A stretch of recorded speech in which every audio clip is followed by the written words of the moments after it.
Hello friends, welcome to with Moupiyali. আজ গীতা জয়ন্তী। আমরা যারা হিন্দুইজমের, আমাদের কাছে গীতার মাহাত্ম্য হলো আমাদের ধর্মগ্রন্থ, আমাদের হিন্দুইজমের সব থেকে বড় পরিচায়ক গীতা। আজ এই গীতা জয়ন্তীর পুণ্যতিথিতে সবার আগে আমরা শ্রীকৃষ্ণ, শ্রীহরি, শ্রী বিষ্ণু যে নামেই ডাকো না কেন তাকে একটু স্মরণ করে নিই। ওম নমো ভাগবতে বাসুদেবায়। যারা যারা হিন্দুইজমের নও তাদের কাছে হয়তো গীতা জয়ন্তীর গুরুত্ব অতটা নয়, কিন্তু তার মানে এটা নয় আজকে যে রিডিংটা তোমাদের জন্য এনেছি সেই রিডিংটার তোমাদের কাছে কোনো গুরুত্ব থাকবে না। তার কারণ হচ্ছে আজ গীতা জয়ন্তীর এই পুণ্যতিথিতে আমি ডিসেম্বর 2025 তোমাদের কেমন যেতে পারে সেই বিষয়ের রিডিং কিন্তু করছি না। আজকের রিডিংটা কিন্তু একটু অন্যরকম, কারণ গোটা একটা বছর ইয়ার 2025, যার 11টা মাস আমরা পেছনে ফেলে এসেছি। একটা বছরে আমরা অনেক কিছু শিখেছি, আমরা অনেক কিছু জেনেছি, আমাদের অনেক অভিজ্ঞতা হয়েছে। এবার সেই অভিজ্ঞতাগুলোকে সঞ্চয় করার পর বা সেই অভিজ্ঞতাগুলোকে অর্জন করার পর বা সেই অভিজ্ঞতাগুলোকে উপলব্ধি করার পর আমাদের মধ্যে এমন কিছু বিষয় তো আমরা নিশ্চয়ই খুঁজে পেয়েছি যেগুলো আমাদের বদলানো উচিত বা যেগুলো আমাদের করা উচিত। তো সেই বিষয়ের রিডিং নিয়েই কিন্তু আজকে আমি চলে এসেছি। এবারে এই রিডিংটা কাদের জন্য? যাদের জন্ম যে কোনো মাসের 1 তারিখ থেকে শুরু করে 31 তারিখ পর্যন্ত, এবং যারা নিজেদের প্রপার ডিওবি জানেন না তাদের জন্য, অর্থাৎ সকলের জন্য। এবারে এই রিডিংটাকে কিন্তু তোমরা তোমাদের লাইফের 5টা important sector, health, wealth, career, education, relationship, প্রতিটা সেক্টরের ক্ষেত্রেই কাজে লাগাতে পারো। কেউ কেউ 1-2 সেক্টরেও কাজে লাগাতে পারো, আবার কেউ কেউ এর সঙ্গে সঙ্গে আরও যে সাবসেক্টরসগুলো আছে সেগুলোকে নিয়ে ওভারঅলও কাজে লাগাতে পারো। মেনলি আমাদের মধ্যে কি কি চেঞ্জেস নিয়ে আসতে হবে এবং চেঞ্জেসগুলো এনে কিভাবে আমাদের নতুন বছরে প্রবেশ করতে হবে সেই বিষয়ের রিডিং নিয়ে কিন্তু আজকে চলে এসেছি। তাহলে চলো আমরা দেখে নিই আজ এই গীতা জয়ন্তীর পুণ্যতিথিতে ভগবান শ্রীহরি আমাদের কি কি বলতে চান। এবারে যারা হিন্দুইজমের নও তারা যে ডিভাইন পাওয়ারকেই মানো কিনা, সেই ডিভাইন পাওয়ার আমাদের কি কি বলতে চান চলো আমরা একটু দেখে নিই। চলো তাহলে শুরু করা যাক। এটা কিন্তু ভিডিওর সেকেন্ড পার্ট। ভিডিওর এই পার্টে আমরা দেখে নেব যাদের জন্ম যে কোনো মাসের 5 তারিখে, 6 তারিখে, 7 তারিখে এবং 8 তারিখে তারা ইয়ার 2025-এ নিজেদেরকে কোন বিষয়ে একটুখানি হলেও চেঞ্জ করে নতুন বছরে 2026-এ নিজেরা প্রবেশ করবে, সেই বিষয়ে ডিভাইন পাওয়ার কি কি মেসেজ দিতে চান আমরা একটু দেখে নিই। তাহলে চলো শুরু করা যাক। যাদের জন্ম যে কোনো মাসের 5 তারিখে তাদের জন্য কি রিডিং আসে একটু আমরা দেখে নিই।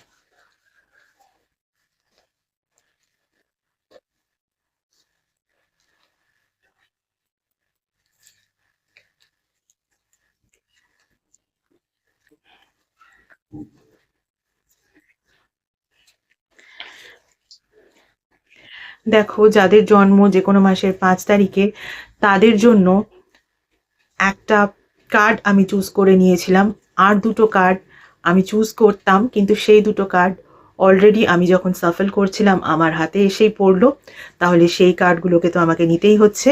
সুতরাং যাদের জন্ম যে কোনো মাসের 5 তারিখে তাদের জন্য যে নাম্বারগুলো ইম্পর্টেন্ট হতে পারে, নাম্বার 29, নাম্বার 18 আর নাম্বার 13।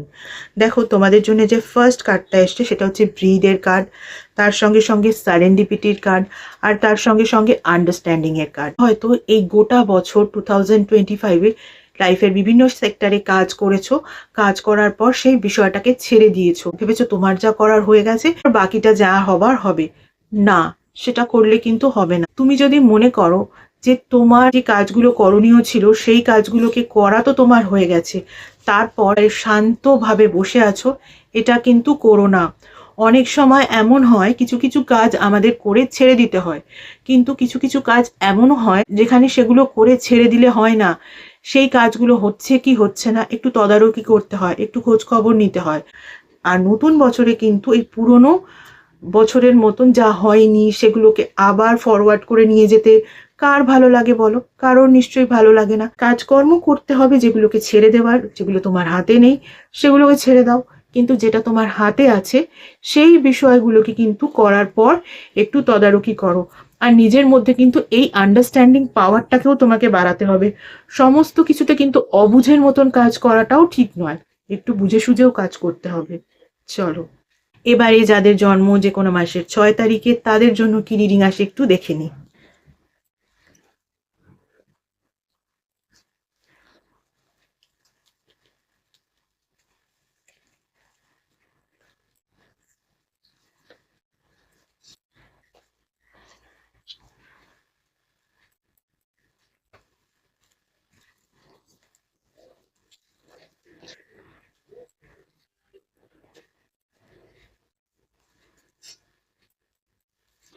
যাদের জন্ম যে কোনো মাসের 6 তারিখে তাদের জন্য আমি যখন কার্ড সাফেল করছিলাম অলরেডি ফার্স্ট কার্ডটা আমার হাতে এসে পড়লো।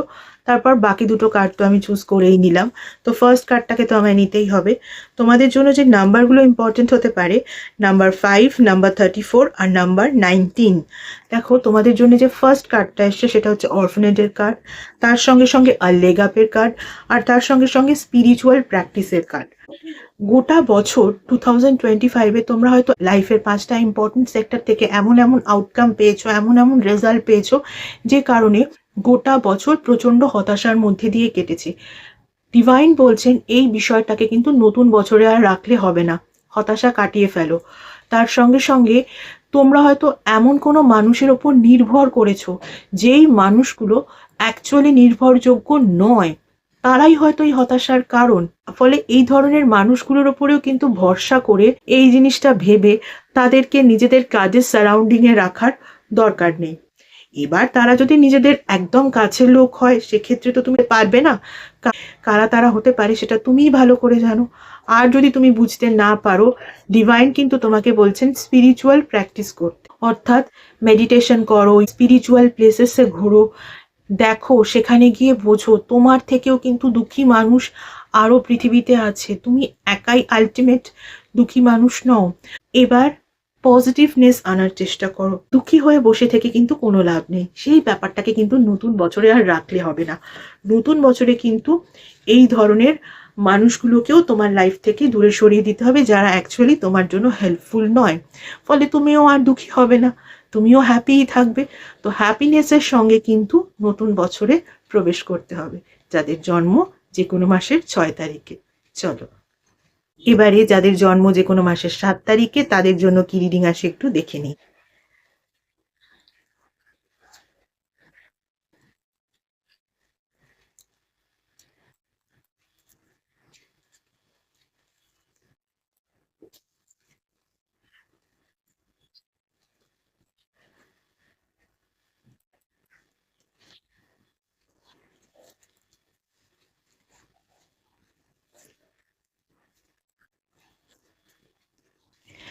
যাদের জন্ম যে কোনো মাসের 7 তারিখে তাদের জন্যেও সেম ব্যাপার।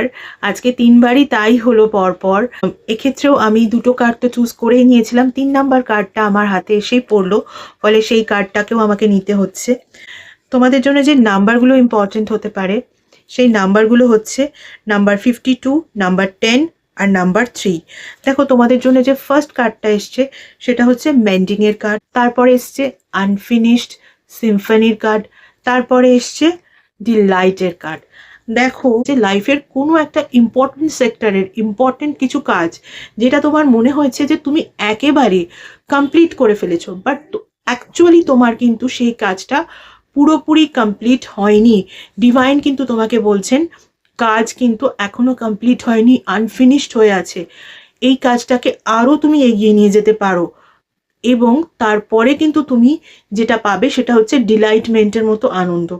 তুমি হয়তো এখন ভেবেছো তুমি ভীষণ ডিলাইটেড হয়ে গেছো, তুমি ভীষণ আনন্দ পেয়েছো, তোমার সমস্ত কিছু একদম কমপ্লিট হয়ে গেছে, কিন্তু না, কমপ্লিট হয়নি।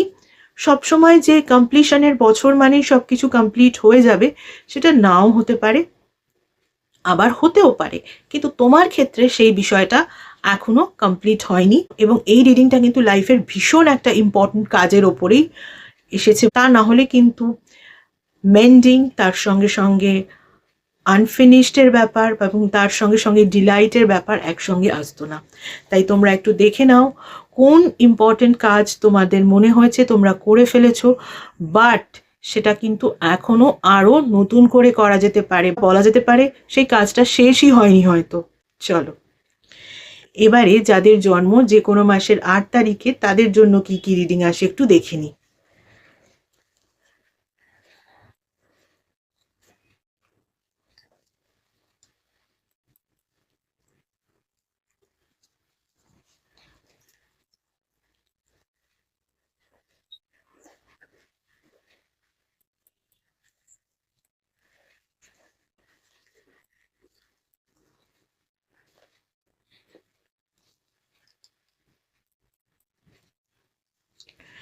যাদের জন্ম যে কোনো মাসের 8 তারিখে তাদের জন্য যে নাম্বারগুলো ইম্পর্টেন্ট হতে পারে, নাম্বার 35, নাম্বার 31 আর নাম্বার 33।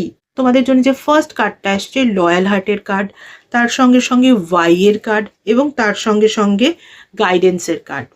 এবারে ইয়ার 2025-এ তোমরা হয়তো কোনো মানুষকে ভীষণ লয়াল ভেবেছো, কিন্তু সেই মানুষটা হয়তো তোমার সঙ্গে লয়্যালটি দেখায়নি।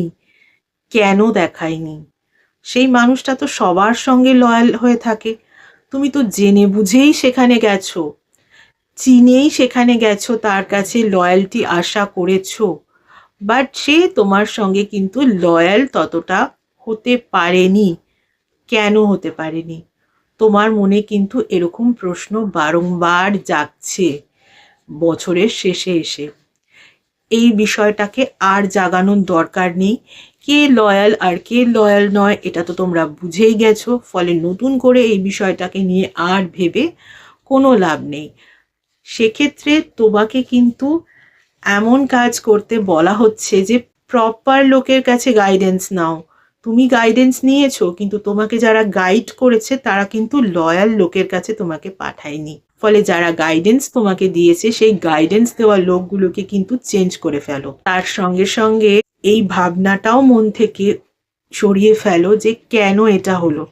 তারা ভুল জায়গায় তোমাকে পাঠিয়েছে, হবে তো বটেই, তাই না? একদম এই মানুষগুলোকে তুমি তোমার লাইফ থেকে সরিয়ে ফেলো, অর্থাৎ এই সমস্ত মানুষগুলোর কাছ থেকে আর কোনো রকম কোনো গাইডেন্স নেওয়ার দরকার নেই। আর তার সঙ্গে সঙ্গে এত ভাবারও দরকার নেই। কখনো কখনো এরকম ফেজ আসে, আমরা বুঝতে পারি না, আমরা ভুলভাল জায়গা থেকে গাইডেন্স নিয়ে থাকি। তাই যেটা হয়ে গেছে সেটা হয়ে গেছে, এটা নিয়ে আর নতুন বছরে ভাবার দরকার নেই। নতুন বছরকে নতুন করে নতুন রকমভাবে নতুন প্ল্যান চক আউট করে শুরু করো। চলো ভিডিওর এই পার্টে কিন্তু এটুকুই।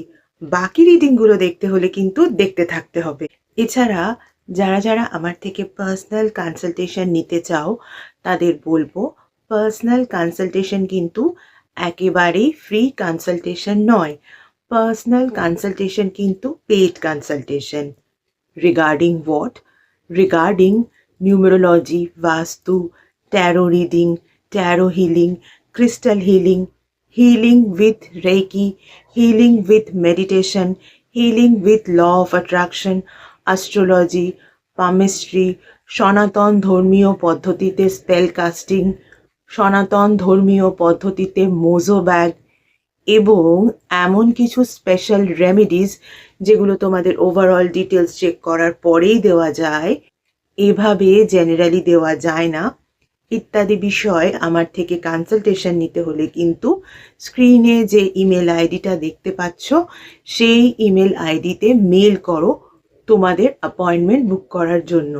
তোমাদের অ্যাপয়েন্টমেন্ট একবার বুক করা হয়ে গেলে তখন কিন্তু তোমাদের টাইম স্লট প্রোভাইড করে দেওয়া হবে, কল নাম্বারও প্রোভাইড করে দেওয়া হবে। যেই টাইম স্লট ওয়াইজ সেই নাম্বারে কিন্তু তোমাদের কল করে নিতে হবে। গত 1 বছর ধরে তোমরা যেভাবে আমার ফেসবুক পেজটাকে লাইক, ফলো, শেয়ার করেছো, আমার পেজে তোমাদের বন্ধুদেরকে ইনভাইট করে নিয়েছো, তাদের বন্ধুদেরকেও ইনভাইট করে নিতে বলেছো। ঠিক একই রকমভাবে আমার ইউটিউব চ্যানেলটাকেও কিন্তু সাবস্ক্রাইব করতে হবে, পাশে থাকা বেল আইকনটাকে ক্লিক করতে হবে এবং তোমাদের বন্ধুদেরও বলতে হবে তারাও যেন আমার ইউটিউব চ্যানেলটাকে সাবস্ক্রাইব করে নেয়। আজকের মতো এটুকুই। Tata. Thank you so much.